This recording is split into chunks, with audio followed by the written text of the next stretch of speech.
오늘 말씀의 제목은 성령님의 이름입니다. 우리가 믿는 믿음의 대상이 어떤 분입니까? 신앙의 내용이 뭡니까? 그게 하나님의 이름, 주 예수 그리스도의 이름, 성령님 이름 속에 다 들어있습니다. 성령의 역사를 정말로 믿으십니까? 성령의 역사를 정말로 믿어지면 달라지게 됩니다. 조금 전에 우리 사모님과 우리 학생들이 특송을 했는데, 그 특송하는 시간에 영적으로 만일에 MRI를 찍는다, 아니면 초음파 검사를 영적으로 한다, 그럼 어떻게 되겠습니까? 성령 역사가 일어난다는 것을 보게 됩니다. 성령 역사가 가장 강하게 일어날 때가 언제입니까? 예배 시간입니다. 눈에 보이지 않지만 이게 영적으로 일어나는 겁니다. 제가 이전에 교회에 있을 때 제가 일주일날 한 번은 설교를 하고 두 번은 저도 예배를 앉아서 드리는 입장이었는데, 제가 앉아 예배 드리면 제 옆에 오른쪽에 제 자녀가 한 명 앉고, 또 이쪽에는 또 다른 성도님의 자녀가 앉습니다. 그게 영적으로 보면 영적인 머리가 굉장히 탁월한 분이 제 옆에 아이들을 앉히는 겁니다. 영적으로 이게 사진을 찍을 수 있다면, 예배 드리는데 정말로 하나님께 경배가 되는 분들 있잖아요. 하나님을 향해서 정말로 경배하는 이런 분들이 있습니다. 예배 시간에 아이들이 한 번씩 저한테 이야기를 합니다. 요즘은 우리 교회는 조는 분이 안 계신데, 이전에 보면 아이들이 고개를 싹 돌리고 보잖아요. 그러면 남자분들이 많이 잔다는 이야기를 했습니다. 이전에 보면 그런 이야기를 아이들이 막 해줘요. 자는 사람 옆에 예배드리면 어떻게 됩니까? 영적인 기운이 같이 떨어집니다. 근데 앉아서 예배드리는데 아이가 됐든 어른이 됐든 진짜 하나님께 경배하고 온전한 마음으로 주님을 딱 영적으로 딱 행해서 예배드리면 어떻게 됩니까? 그 옆에 자리는 옛날로 치면 진짜 금자리입니다. 예배 시간에 어느 자리가 금자리입니까? 진짜 하나님께 예배드리는 경배하는 그 하나님의 사람 옆에 앉아서 예배드리면 어떻게 됩니까? 영적인 상승 효과가 일어납니다. 그래서 선한목자교회는 가능하면 설교 시간에 적지 마시고 제 얼굴을 쳐다보라는 이유가 있습니다. 이게 말씀이 들어가는데 뭘로 들어갑니까? 눈과 눈이거든요. 그래서 사람의 영의 창이 어디입니까? 눈입니다. 귀신 들리면 가장 먼저 차이 나는 게 있습니다. 그게 눈입니다. 호색에 찌든 사람들도 뭘 보면 알 수 있습니까? 눈과 얼굴이 다릅니다. 탐욕에 찌든 사람도 마찬가지입니다. 이게 눈이 굉장히 중요하거든요. 그 예배 시간에 설교자와 눈과 눈을 보면서 함께 얼굴과 얼굴을 마주보면서 인도받는, 이게 얼마나 중요한지 모릅니다. 괜히 적는다고 해서 이렇게 적을 필요가 없습니다. 어차피 유튜브에 다 뜨고요. 또 우리 변사모님이 카톡에 성경 구절이고 뭐고 다 올리기 때문에 나중에 보시면 됩니다. 이게 영적인 소통이란 말이죠. 만일에 이게 계속 서로 이게 소통이 일어나면 어떻게 됩니까? 영적인 퀄리티가 같이 높아지는 겁니다. 예배 시간에 진짜 예배드리는 아이든 어린이든 딱 있으면 그 옆에 있는 사람은 같이 영적인 에너지가 확 올라가게 됩니다. 근데 예배가 안 되는 사람 옆에는 가능하면 앉지 마시기 바랍니다. 왜 그렇습니까? 같이 떨어지게 됩니다. 그래서 교회 안에도 보면 경배가 되는 사람이 있거든요. 그 사람이 가문 살립니다. 영적으로 본다면, 적용을 한다면 그 사람이 랩넌트입니다. 나이와 상관없습니다. 어떤 현장 가든지, 운전을 하든지, 걸어가든지, 지하철 타고 움직이든지, 설거지를 하든지, 내가 밥을 먹든지 하나님께 예배가 되는 사람이 있습니다. 그 시간에 경배가 되는 사람이 있습니다. 하나님과 소통이 되는 사람. 그 사람 주위에는요, 영적인 굉장한 에너지가 파급되게 되겠습니다. 다 살아나 버리는 것입니다. 교회는 가장 중요한 시간이 언제입니까? 예배 시간입니다. 전도하는 시간이 아닙니다. 예배 시간입니다. 경배하는 시간. 내가 하나님을 진정으로 경배하는 그런 시간. 하나님을 만나는 시간. 영의 감동을 받고 영의 기쁨을 체험하는 그 시간. 설교자와 함께 서로 눈을 보면서 이렇게 소통하고, 지금은 교회가 크지 않으니까 이렇게 서로 가까이 제 눈이 얼굴이 다 보이고 하잖아요. 이게 성도님들이 영적으로 짧은 시간이지만 빨리 성장할 수 있는 길이 됩니다. 밑에 앉아있던 저하고 올라와서 섰을 때 저하는 완전히 딴 사람입니다. 하나님이 대사로 저를 세우시고 하나님의 살아있는 말씀, 권능 있는 말씀을 선포하게 하시기 때문에 그 시간에 저와 여러분의 영이 완전히 살아나고 우리의 마음과 생각과 우리의 감정이 소생되게 되어지고 우리의 육신의 이런 몸의 모든 기능도 회복되는 이런 일들이 일어나게 되어 있는 줄로 믿습니다. 이게 성령의 역사입니다. 우리가 찬송 부를 때 다윗의 찬송을 보시면 다르잖아요. 찬양은 가장 중요한 게 있습니다. 그게 가사입니다. 가사가 혼적인 가사가 있고 영적인 가사가 있습니다. 특히 시편 가사 이런 것은 굉장히 영적이잖아요. 파워가 엄청납니다. 그 영감이라는 것은 엄청납니다. 우리가 찬양을 제대로 해보가면 반주를 제대로 한다, 기타를 친다, 피아노를 친다, 아니면 내가 음성으로 내 몸이 아끼기 때문에 주님을 찬양한다, 아니면 내가 혼자 기도한다, 내가 어디에 있든지 예배드리는 그 시간, 특히 주일날 모여서 예배드리는 이 시간 내가 주님 바라볼 때 우리의 주위에는요 관계된 모든 현장에 성령의 능력이 관통하게 됩니다. 이 시공간을 초월하는 것입니다. 다 살아나 버리는 것입니다. 이런 영적인 원리. 그래서 교회 목사가 영적으로 껴있고 살아있는데 만일에 성도님들이 같이 눈을 보면서 같이 이렇게 설교를 듣고 함께 예배하고 함께 기도하고 이게 함께 되면 어떻게 됩니까? 다 살아나 버리는 것입니다. 영적으로 막 깨어나게 되어 있습니다. 문제가 와도 문제가 되지 않습니다. 갈등, 어려움에도 어려움이 되지 않습니다. 어떤 현장 가든지 승리하는 역사가 일어나게 되어 있습니다. 그 사람이 렘넌트입니다. 그 사람이 남은 자거든요. 자, 성령님의 이름인데 오늘 세 대지로 나눠서 보겠고요. 결론적으로는 베드로 사도가 어떻게 성령이 돼서 성령의 감동을 받아서 성령님의 이름을 말씀을 전가했는지 살펴보게 됩니다. 첫 번째입니다. 이사야서에 나오는 성령님의 이름입니다. 자, 이사야 4장에는 그 날에는 나옵니다. 4장 2절에 그 날에는, 그 날이 언제입니까? 이스라엘이 민족적으로 회개하고 예수님이 메시아 그리스도임을 고백하고 돌아오는 그 날에는, 우리 기독교에서 가장 오류를 범한 게 유대인들에 대한 것입니다. 유대인들은 끝났다. 유대인들은 그리스도 십자가 못 박기 때문에 저주받았다. 그래서 그들은 죽어도 된다. 이게 중세 로만 가톨릭의 교리였고 종교개혁을 했던 마르틴 루트의 교리였습니다. 그걸 붙잡고 유대인들을 죽였던 인물이 누굽니까? 루트의 사상을 그대로 물려받아서 죽였던 인물이 히틀러입니다. 근데 로마서 9장, 10장, 11장은 뭐가 나옵니까? 유대인들에 대한 말씀이 나옵니다. 로마서 8장까지는 복음에 대해서, 특히 12장부터는 너희는 이렇게 살아라. 로마서 6장에도 보면 너희가 해방받았기 때문에 죄를 지으면 살면 안 된다, 이런 것들이 계속 나옵니다. 로마서 9장, 10장, 11장에는 유대인들을 향한, 이스라엘 사람들을 향한 하나님의 계획이 나옵니다. 로마서 11장 25절에 보니까 이방인들의 충만함이 차기까지는 이스라엘의 일부가 완고하게 된 것이라. 그리하여 온 이스라엘이 구원을 받으리라. 이스라엘이 민족적으로 돌아오는 때가 있습니다. 아직은 그런 적이 없잖아요. 그 날에는 이스라엘의 남은 자들이, 렘넌트들이 돌아오는 그 날에는, 이사야 4장 4절에는 성령님이 어떤 분으로 나옵니까? 곧 주께서 심판의 영과 불타는 영으로 시온의 딸들의 더러움을 씻어내시며, 우리 주님께서 심판의 영과 불타는 영으로, 성령님이 이런 분입니다. 성령님은 우리가 믿음의 대상이 뭡니까? 여러분이 뭘 믿으십니까? 성부 하나님, 성자 하나님, 성령 하나님을 믿으시는데 어떤 하나님을 믿으십니까? 우리는 성령님의 이름, 하나님 이름은 뭐였죠? 여호와 이레입니다. 우리의 필요를 채우시는, 우리의 가는 길에 모든 것을 준비하시는 하나님. 우리는 뭘 믿습니까?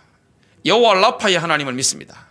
치유하시는 하나님을 믿습니다. 예수 그리스도를 보내서 저와 여러분의 영적인 또 정신적인 마음적인 감정적인 육신의 질병도 치유하시는 것입니다. 우리는 여호와 니시의 하나님을 믿습니다.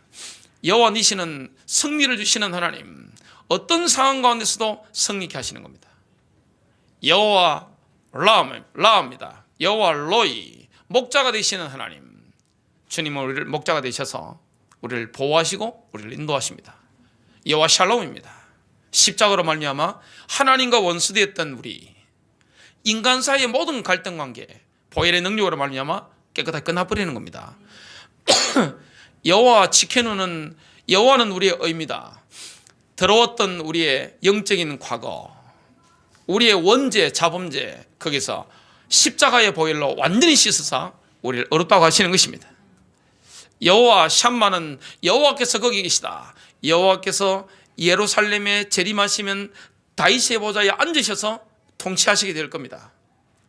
임마누엘의 하나님, 임재하시는 하나님, 예수 그리스도는 어떤 분입니까? 임마누엘입니다. 우리는 주 예수 그리스도의 이름을 압니다. 주 예수 그리스도는 어떤 분이냐? 창세기 3장 15절에 여자의 후손으로 오셔서 마귀의 머리를 박살내버리는 겁니다. 신명기에 나오는 것처럼 주 예수 그리스도의 이름은 뭡니까? 우리의 반석입니다. 이스라엘의 반석. 우리는 흔들리지만 우리의 반석 되신 그분, 우리 인생의 반석은 그리스도시기 때문에 아무런 문제가 되지 않습니다. 주 예수 그리스도 이름은 신약에는 뭘로 나옵니까? 요한복음에 쫙 나옵니다. 생수입니다. 목마른 자에게 생수를 줍니다. 인간은 돈이 많고 명예가 있고 아무리 건강해도 편치 않습니다. 왜 그렇습니까? 영적인 존재입니다. 동물하고 다릅니다. 동물은 먹을 걸로 통제하잖아요. 인간은 먹을 것으로 통제 못합니다. 왜 그러냐? 영적인 존재입니다. 제가 옛날에 결혼하니까 청년들이 뭐라 했냐? 전도사님 행복하시겠습니다. 속으로 뭐라 생각했냐? 원래 나는 행복했는데. 행복한 사람이 행복한 가정을 만드는 거지, 결혼을 해서 행복해지는 건 아닙니다. 얼마나 많은 사람들이 착각을 합니까? 인간은 영적인 존재이기 때문에 생수, 목마른 인생의 생수가 되십니다. 어두운 인생에 예수 그리스도는 빛입니다. 생명의 빵입니다. 배고픈 자에게 생명의 빵으로 역사하시는 분입니다. 예수님은 양의 문입니다. 선한 목자십니다. 영광에 이르는 길입니다. 우리가 하나님의 영광에 들어가게 될 것인데, 내가 곧 길이요 진리요 생명이니 나로 말미암지 않고는 아버지께로 올 자가 없느니라. 히브리서는 뭐는 뭡니까? 하늘들로 들어가신 대제사장이 계십니다. 그분은 누굽니까? 예수 그리스도입니다. 주 예수 그리스도의 이름. 오늘은 성령님의 이름입니다.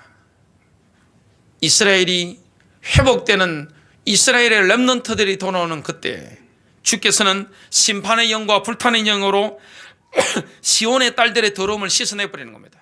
이스라엘 백성들은, 유대인들은 예수님을 십자가에 못 박았잖아요. 그 더러움을 성령의 능력으로 씻어내버리는 겁니다. 그 가운데서 예루살렘의 피를 정결케 하실 때라. 이사야 11장 2절은 주의 영이 그랬습니다. 주의 영입니다.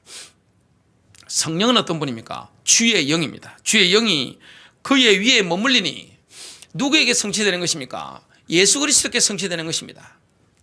예수 그리스도를 구주로 영접한, 인격적으로 만난 저와 여러분 속에 주의 영이 우리 위에, 우리 안에 머무는 줄로 믿습니다. 성령은 어떤 분입니까? 이사야 11장 2절에 보니까 주의 영이라고 그랬고, 두 번째는 뭐냐? 지혜와 명철의 영입니다. 성령이 역사하면 지혜가 임합니다. 사람이 지혜로워지는데 그 지혜를 잘 사용할 수 있도록 명철을 주시는 것입니다. 지혜가 임하고 그 지혜가 제대로 사용되도록 명철을 주시는 겁니다.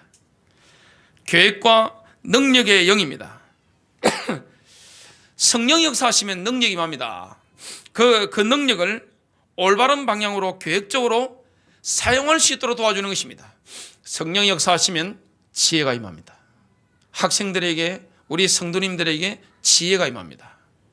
능력이 임하는 것입니다. 내 능력이 아닙니다. 성령의 능력입니다. 내 지혜가 아닙니다. 성령이 주시는 지혜입니다. 그래서요, 영적으로 갚으려면 모든 게 다 갚으려는 것입니다. 이 중에 영적인 치매 절대 안 걸리게 되시길 주님의 이름으로 축복합니다. 영적으로 치매 걸리면 골치 아픕니다. 메시지가 뭐였더라? 주 예수 그리스도 이름이 뭐였더라? 영적으로 깜빡하면 안 됩니다. 다른 건 다 잊어먹어도요, 내 영의 하나님 말씀이요, 무의식 중에 나올 정도 되어야 됩니다. 왜 다윗이 그만큼 영성이 넘쳤느냐? 다윗은 분노를 잘 했습니다. 성경에 보면 온유하라 나오지만 중요한 시기에는 뭐 해야 됩니까? 분노해야 됩니다. 구약에 대표적으로 분노한 인물이 나옵니다. 비느하스입니다. 지도자들이 이 이방 여자 데려와 가지고 손잡고, 그것도 이스라엘의 지도자들이 보고 있는데 아무렇지도 않게 데려가지고 뭐하냐, 옷 보고 그냥 관계를 맺고 있단 말이죠. 비느하스가 그걸 딱 보고 뚜껑 딱 열려버린 겁니다.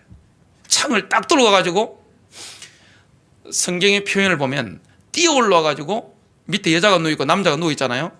그대로 등을 팍 꽂아가지고, 이 창이 어디까지 뚫었느냐, 이건 19금인데 땅바닥까지 확 찍어 들어가 버린 겁니다.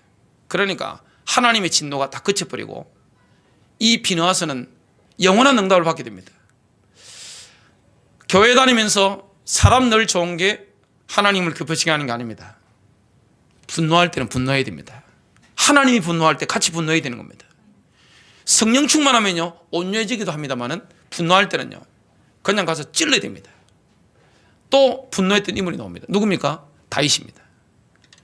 40일 동안이나 이 골리앗이 키가 얼마입니까? 1m 92cm라고 하는 사람도 있고 2m라고 하는 사람이 있습니다. 2m 92cm 아니면 3m라는 사람이 있습니다. 제가 지금 반올림 해가지고 1m 71.6이거든요.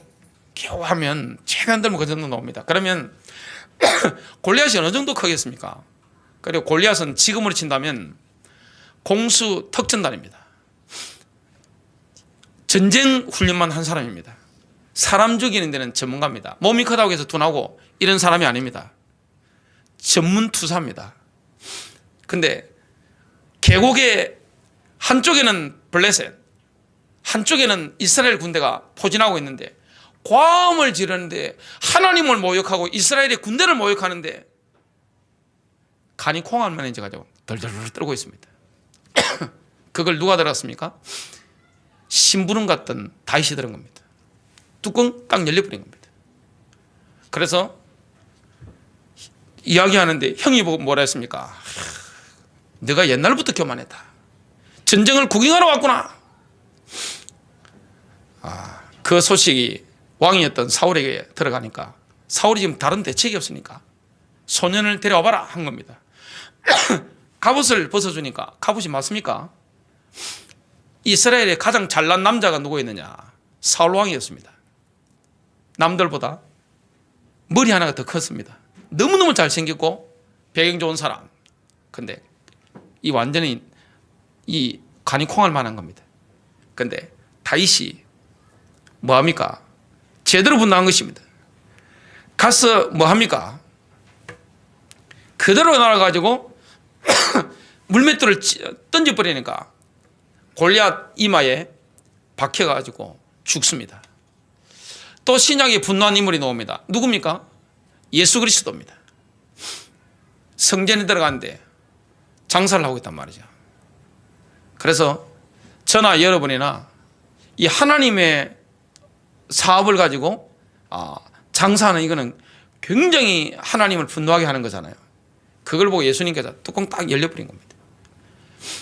여러분 한번 생각해 보시기 바랍니다. 환전상이나 어마어마한 돈이 원래 제일 잘 되는 게 뭡니까? 종교사업이 돈이 많이 되거든요. 제대로 하면. 이 뽑아먹는 데는 기가 막힌 게 종교사업입니다. 그리고 독점이잖아요.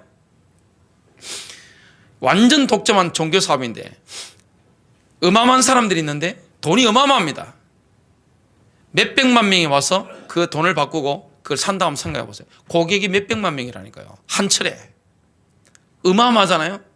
예수님께서 노건을 가지고 채찍을 만들어 가지고 들어가지 맙니까? 예수님 나이가 얼마나 되죠? 30대 초반입니다. 30대 초반에 청년이 노건 만들어 채찍 만들어 가지고 다 찍어버리는 것입니다. 그러니까 사람들이 볼 때는 미쳤잖아요. 자, 또 분노한 인물이 나옵니다. 누굽니까? 사도 바울입니다. 바울이 딱 갔는데 베드로가 어떻게 하고 있었습니까? 베드로가 유대인이면서 이방인들로 식사하다가 같은 유대인들이 오니까 이 베드로가 쉽게 말하면 간이 콩하면을 진 겁니다. 저 사람들이 교회 돌아가가지고 내가 이방인들하고 식사했다고 찌르면 내가 좀 입장이 곤란해지는데 하면서 싹 빠진 겁니다. 그걸 누가 목격했느냐? 사도 바울이요. 딱 목격한 겁니다. 불러내가지고 이야기한 게 아닙니다. 그 유대인들 다 보고 있는데 분노한 겁니다. 그대로 면상해가지고 돌직구 나가지고 날려버린 겁니다. 관계가 파괴됐습니까? 그렇지 않습니다. 올바른 책망. 그래서 이 하나님의 나라에는 한없이 부드러워야 됩니다만은 필요할 때는 칼을, 창을, 아니면 붓을 들어서 날리는 그게 하나님 기뻐하는 것인 줄로 믿습니다. 그래서 이 능력을 주시잖아요. 성령은 어떤 분입니까? 주의 영이고 지혜와 명철의 영이고 능력을 주시는데 계획적으로 능력을 사용하도록 만드는 영입니다. 지식과 주를 두려워하는 영입니다. 하나님의 성령이 사시면 지식이 임합니다. 불신자가 못 따라오는 지식. 이게 지혜가 열리고 지식이 열려버리는 겁니다. 쉽게 말하면 아이들이 말씀 제대로 영적으로 하나님과 소통되어 버리면 어떻게 됩니까? 머리가 천재로 열려버리게 되어 있습니다. 하나님이 주시는 지혜가 임하게 되어 있습니다. 사람이 지식이 많으면 교만해지는데 교만해지지 못하도록 하나님을 경외하는 영을 부어버리는 겁니다. 하나님을 두려워하게 되는 것입니다. 제가 가장 두려워하는 분이 누굴까요? 살아계신 하나님입니다. 하나님을 두려워하면 교만한 게 꺾이잖아요. 자, 이사야 61장 1절은 예수님께 성취된 본문이죠. 이것도 누가복음 4장 18절로 19절에 보면 예수님께서 자라나셨던 나사렛 회당에 서셨을 때 읽으신 본문입니다. 이게 예수님께 성취됐습니다. 주 하나님의 영입니다. 성령님은 주 하나님의 영입니다. 예수님에게 귀신들이 가는 곳마다 떠나가고 질병이 떠나가고 능력이 임한 것은 누구의 능력이죠? 성령의 권능입니다. 저와 여러분의 사역에 가는 모든 현장에 권능이 나타나고 귀신들이 떠나가는 것은 누구의 능력입니까? 성령의 권능인 줄로 믿습니다. 그래서 영적인 인물들이 일어나야 돼요. 예배 시간에 아이고 어른이고요, 이 성령 충만하고 진짜 경배하는 사람들이 있으면요, 옆에 가서 앉기만 해도 에너지가 나옵니다. 이 충만함이 나옵니다. 같이 상승효과 일어나게 되겠습니다. 그래서 이 부부가 만일에 영적으로 하나가 소통되다 보면 어떻게 됩니까? 시너지 효과가 일어나는 겁니다. 회사도 마찬가지입니다. 교회도 마찬가지입니다. 사람이 많다고 되는 건 아닙니다. 영적인 소통이잖아요. 그게 그리스도의 제자입니다. 성령의 역사가 일어나게 되겠습니다. 이런 비밀을 누린 사람이 기도할 때 어떻게 됩니까? 관계된 현장에 역사 다 일어납니다. 이름만 불러도 역사 일어납니다. 제가 여러분들 이름을 늘 부르잖아요. 하루 종일 부르고 다니면서 생각하고. 그러면 어떻게 됩니까? 저와 여러분의 영적인 상태가 소통이 되어지는 거죠. 그러면 어떻게 됩니까? 교회는 아무 문제 없는 겁니다. 가정에 어머니들이 이런 비밀이 있으면 어떻게 됩니까? 가정은 아무 문제가 안 돼요. 문제, 사건, 위기, 이게 다 넘어가 버리는 겁니다. 이게 영적인 파워거든요. 영적인 권능입니다. 우리 하나님의 이름, 주 예수 그리스도의 이름. 그래서 예수 그리스도 앞에 왜 주님을 붙입니까? 그분은 주님이시니까.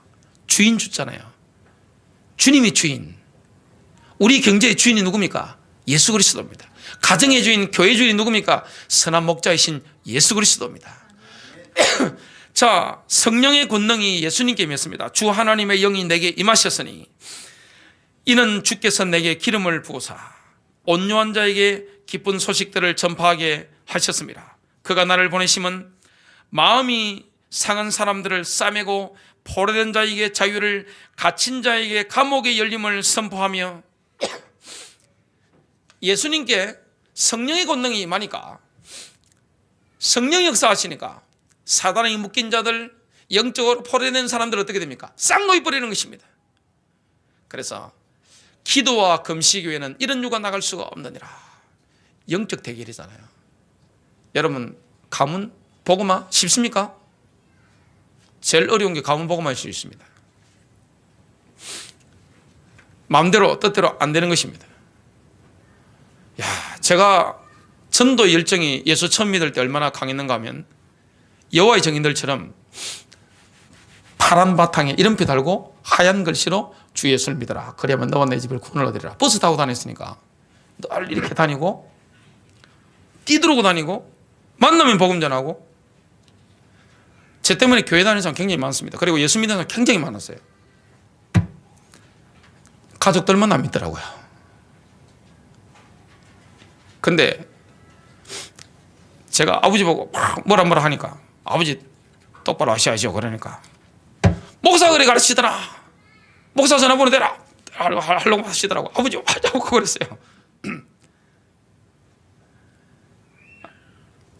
제가 아들로 보이지 하나님의 사람으로 부모님께는 안 보이잖아요. 가족이 그렇습니다.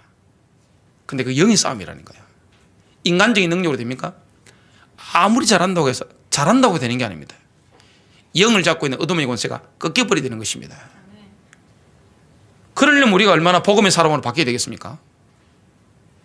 가문 복음화, 해산의 수고가 있어야 됩니다. 여기 애기 나와 보셨죠? 사람이 태어난 곳이 부산의 일신기독병원인데, 해필 그 병원은 혼자 놓는데 남편이 들어갈 수 있는 독방이라, 저 못 모르고 들어갔다가 집사람 손잡고 10시간 했는데 애가 안 나오는 겁니다. 그래서 수술했습니다만은 여러분, 아이가 그냥 나옵니까? 진짜 아기 잘 낳는 분은 참 축복입니다. 그냥 나옵니까? 생명 걸고 놓잖아요. 가문, 여러분 자녀들 세우는 것, 여러분 남편 돌아오게 만드는 것, 가문을 영적으로 변화시키는 것, 영적인 힘이 없이는 안 됩니다. 오직 예수 아니면 안 되게 되었어요. 성령의 능력, 권능 아니면 안 되게 되었습니다. 잔머리 쓴다고 되는 게 아닙니다. 잘한다고 되는 게 아닙니다. 마귀가 떠나가야 되는 것입니다. 어둠의 권세가 꺾게 될 줄로 믿습니다. 주 예수 그리스도의 이름, 성령의 권능으로만 그 흑암 세력이 떠나가게 되어 있습니다. 영적이 그냥 열리는 게 아니거든요. 이게 영이 열리려면요, 진짜 이 해산의 수고가 있어야 됩니다. 어떨 때는요, 이 영의 세력과 사투를 벌여야 됩니다. 사투가 뭔지 아시죠? 처절한 싸움을 팍 날려야 되는 것입니다. 그냥 돌아오는 게 아닙니다. 가문을 바꾸는 것은요, 기도입니다. 물론 헌신은 기본입니다만은 기도입니다. 하나님의 성령을 힘입어 귀신을 쫓아내는 것이면 하나님의 나라가 이미 너에게 임하였느니라. 지역도 마찬가지입니다. 사복음서에는 뭘로 나옵니까? 예수님께서 12사도를 파송하시는 본문이 마태복음 10장입니다. 20절에 이렇게 말씀합니다. 예수님께서 말씀하셨습니다. 말하는 이는 너희가 아니요 너희 안에서 말씀하시는 너희 아버지의 영이니라. 우리가 복음 전할 때 말하게 하시는 분 누굽니까? 우리 안에 계시는 성령, 너희 아버지의 영이니라. 예수님께서 누가복음 11장에는 너희는 이렇게 기도하라, 주기도문을 가르치시면서 기도에 대해서 메시지를 하시는데 11장 13절입니다. 너희가 악하다 할지라도 너희 자녀에게 좋은 선물을 줄 알거든. 하물며 하늘에 계신 너희 아버지께서 구하는 자들에게 성령을 주시지 않겠느냐라고 하시더라. 가장 큰 응답이 뭡니까? 성령의 선물입니다. 성령의 권능입니다. 이 능력을 체험하시기 바랍니다. 요한복음 3장에는 예수님과 니고데모의 대화가 나옵니다. 니고데모는 영적으로 수준이 완전 밑바닥입니다. 구원을 받지 못했기 때문에 대화가 되지 않습니다. 예수님께서는 영적인 말씀을 하시고 이 니고데모는 최고 성경 수준이 높은 학자인데 육신적인 대화를 합니다. 사람이 거듭나지 않으면 하나님 나라를 볼 수 없느니라. 니고데모가 엉뚱한 소리 합니다. 사람이 늙으면 어떻게 태어날 수 있나이까? 사람이 자기 어머니의 태에 두 번째 들어갔다가 태어날 수 있나이까? 예수님이 대답하셨습니다. 사람이 물과 성령으로 태어나지 아니하면 하나님의 나라에 들어갈 수 없느니라. 3장 6절에 보니까 이렇게 말씀합니다. 육신으로 난 것은 육이요 또 성령으로 난 것은 영이니라. 우리가 어머니 태에서 육신으로 태어났잖아요. 하나님의 말씀을 듣고 성령 역사하심으로 말미암아 우리는 영으로 태어난 것입니다. 성령으로 태어난 것입니다. 요한복음 14장 16절에는 이제 예수님께서 이 땅에 인격체로 계시다가 하늘나라로 가시면 또 다른 인격체 성령님을 보내시겠다는 그런 말씀이 나옵니다. 그게 훨씬 너희에게 유익이 될 것이다, 이렇게 말씀하시는 겁니다. 또 내가 아버지께 기도하겠고 그분께서 또 다른 위로자를 너희에게 주시리니 그가 너희와 함께 영원히 거하시리라. 또 다른 위로자, 또 다른 인격체, 그분이 누굽니까? 성령님이십니다. 우리와 함께 영원히 거하시는 겁니다. 요한복음 14장 26절입니다. 그러나 위로자이신 성령을 아버지께서 내 이름으로 보내시리니 그가 너희에게 모든 것을 가르치시며 또 내가 너희에게 말한 모든 것들을 기억나게 하시리라.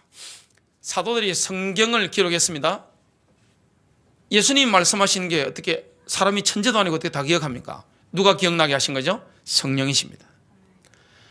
저와 여러분이 복음 전할 때 성령께서 생각나게 합니다. 그걸 증감해야 되는 겁니다. 완전히 승리하게 되는 거죠. 요한복음 15장 26절입니다. 그러나 내가 하나님으로부터 너희에게 보낼 위로자 곧 아버지께로부터 나오시는 진리의 영이 오시면, 위로자로 나오고 진리의 영이라 나오죠. 그가 나에 관하여 증거하시리라. 성령은 누구를 높입니까? 예수 그리스도를 높입니다. 성령은 주 예수 그리스도를 증거하게 하시는 분입니다. 저와 여러분에게 성령이 역사하시면 우리 입에서 뭐가 나가게 되냐? 예수 그리스도의 비밀이 나가게 되어 있습니다. 그래서 우리는 늘 기도해야 될 줄로 믿습니다. 입만 열면 그리스도를 전하게 하옵소서. 성령의 역사로만 가능합니다.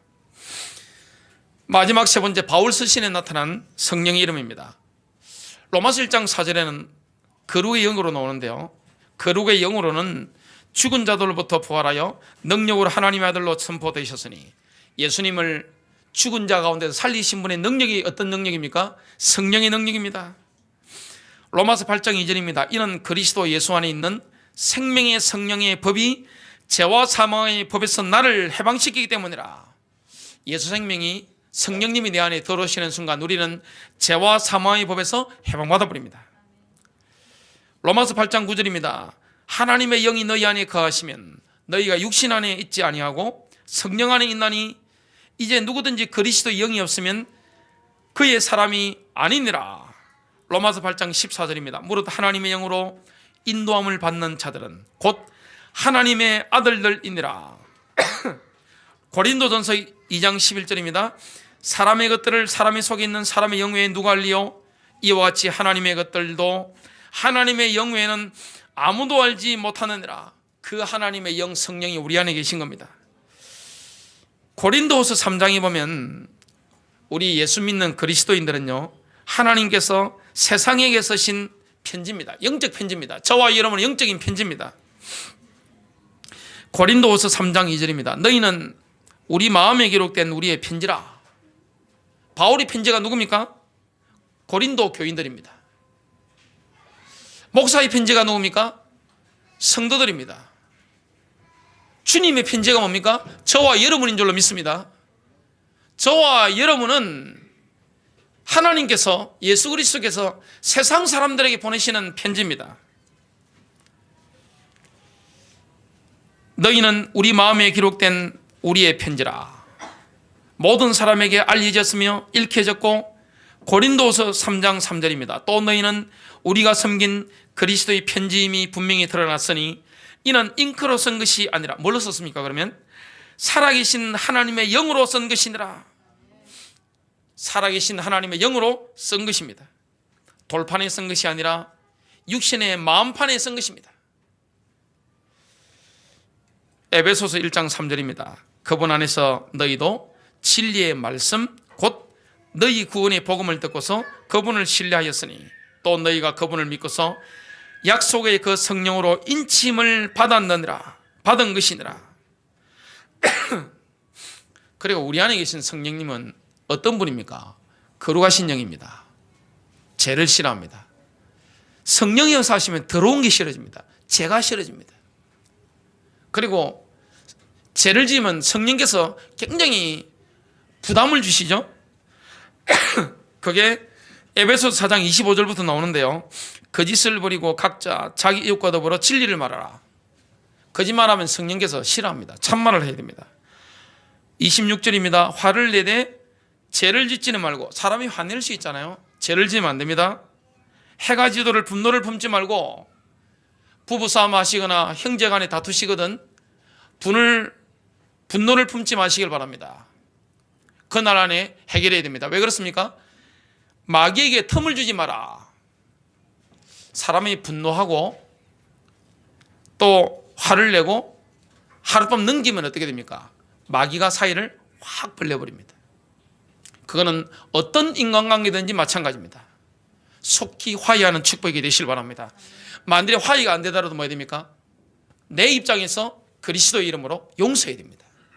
그래야 누가 몸 파고 들어옵니까? 어둠의 영들이 몸 파고 들어오는 겁니다. 29절입니다. 너희 입에서 어떠한 더러운 말도 나오지 아니하게 하고 오직 서로를 세우는 데 필요한 좋은 것만을 말하며 듣는 자들에게 은혜를 끼치게 하라. 에베소서 4장 30절에 포인트가 나오죠. 하나님의 거룩한 영을 슬프게 하지 말라. 그분으로 말미암아 너희가 구속의 날까지 봉인되었느니라. 바울이 감옥에 가니까 바울의 원수들은 시기와 다툼으로 그리스도를 전했습니다. 교회 안에 이런 일이 있을 수가 있습니다. 바울이 지금 복음 전하다 감옥에 완전히 갇혔단 말이에요. 죄수의 몸이 되니까 바울의 적들이 있습니다. 얼마나 기뻤는지 시기와 다툼으로 그리스도를 전했습니다. 이때 바울의 반응이 뭘까요? 그게 빌립보서 1장 18절입니다. 가식으로나 진실로나 무슨 방법을 하든지 전파되는 것은 그리스도니 이것으로 내가 기뻐하며 앞으로도 기뻐하리라. 빌립보서 1장 19절입니다. 이는 내가 이것이 너희의 기도와 예수 그리스도의 영의 공급으로 나를 구원에 이르게 할 줄 알기 때문이라. 바울은 성령 충만하기 때문에 이런 고백을 할 수 있었습니다. 예수 그리스도의 영의 공급으로. 이게 성령이잖아요.